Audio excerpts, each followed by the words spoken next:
আকাশী গংগা বিচৰা নাই। মনোৰম কাহিনীৰে সজোৱা এখন সামাজিক উপন্যাস। লেখিকা বিনীতা বৰুৱা। উপন্যাসখন প্ৰকাশ কৰিছে দৰং জিলা সাহিত্য সভাই। সুন্দৰ প্ৰচ্ছদ অংকন কৰিছে কুল বৰাই। উপন্যাসখনৰ মূল পৃষ্ঠাৰ সংখ্যা ৩০০। সাধাৰণতে উপন্যাসৰ কাহিনী গল্পৰ দৰে নহয়। গল্পৰ দৰে ৰেলৰ সমান্তৰাল চিৰিৰে কাহিনী আগবাঢ়ি নাযায়। বহুধা বিভক্ত বৃক্ষৰ দৰে উপন্যাসৰ কাহিনী আগবাঢ়ে। আকাশী গংগা বিচৰা নাই উপন্যাসৰ মূল চৰিত্ৰ অনুৰাগ আৰু তৰালী। তেওঁলোকৰ জীৱন পৰিক্ৰমা আগবঢ়াই লৈ যাওঁতে বাটত অনেক কাহিনী আৰু চৰিত্ৰৰ সমাৱেশ ঘটিছে। অনুৰাগ আৰু তৰালী দুয়োৰে লগৰীয়া। একেলগে উমলি শৈশৱ পাৰ কৰিছিল দুয়ো। এদিন অজানিতে দুয়োৰে হৃদয়ত প্ৰেমৰ বীজ অংকুৰিত হৈছিল। উপযুক্ত বয়সত তৰালীৰ বিয়াৰ যোজা চলিল। মাতৃহীনা তৰালী দেউতাকৰ মৰম আৰু আদৰ যত্নত ডাঙৰ হৈছিল। সেয়ে দেউতাকে মনত দুখ পোৱাৰ ভয়ত অনুৰাগৰ ভালপোৱাৰ কথা খোলাখুলিকৈ দেউতাকক ক'ব নোৱাৰিলে। সীমাহীন আশাৰে ৰৈ থকা অনুৰাগ অসহায় অনুভৱেৰে মৌন হৈ পৰিল।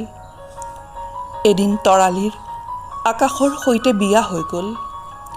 মনেৰে সুখী নহয় যদিও তৰালীয়ে সহজ হ'বলৈ চেষ্টা কৰিলে।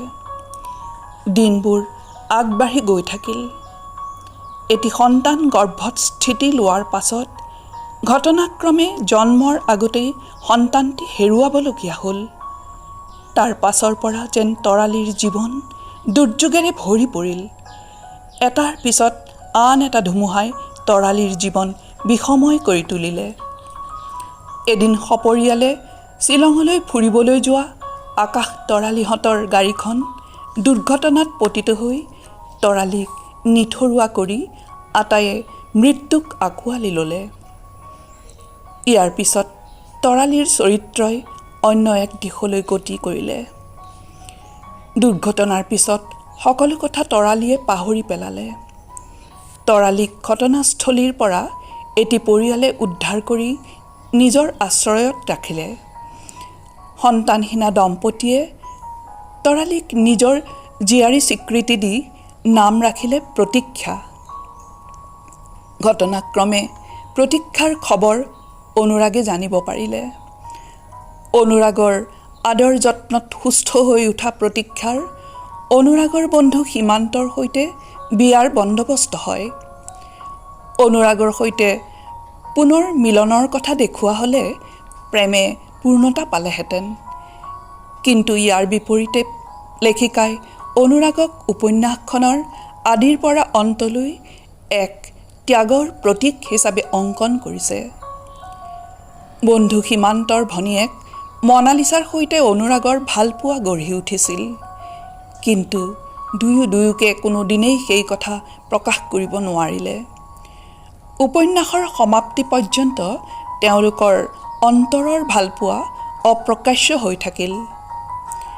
লেখক ইছমাইল হুছেইনে লিখিছে, চৰিত্ৰৰ মানেৰে কাহিনীৰ যি বিন্যাস ঘটাইছে তাত অসমীয়া ভাষাটোৰ প্ৰাণস্পৰ্শী সুৰ এটা সংযোজন কৰাৰ চেষ্টা কৰিছে।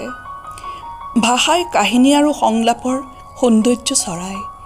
এই ক্ষেত্ৰত বিনীতা বৰুৱা সফল হৈছে বুলি ক'ব পাৰি। লেখক তিলক চন্দ্ৰ নাথে লিখিছে, গ্ৰাম্য সমাজ জীৱনৰ ওপৰত আধাৰিত প্ৰেম, বিৰহ, ত্যাগ, পাৰিবাৰিক সংস্কাৰ, মানসিক দ্বন্দ্ব, মানৱীয়তা, পোৱা নোপোৱাৰ সমাহাৰেৰে বৰ্তমান সমাজখনৰ এক বাস্তৱ ছবি লেখিকাই পৰিস্ফুট কৰি তুলিছে উপন্যাসখনৰ জৰিয়তে। লেখিকাই সংলাপ উপস্থাপন আৰু ঘটনাৰ হৃদয়স্পৰ্শী বৰ্ণনাত কিছু অনুশীলন কৰিলে ইয়াতকৈও সুন্দৰ উপন্যাস আমি আশা কৰিব পাৰোঁ। লেখিকাৰ পৰা ন ন সৃষ্টিৰ আশাৰে আমি অপেক্ষা কৰিলোঁ।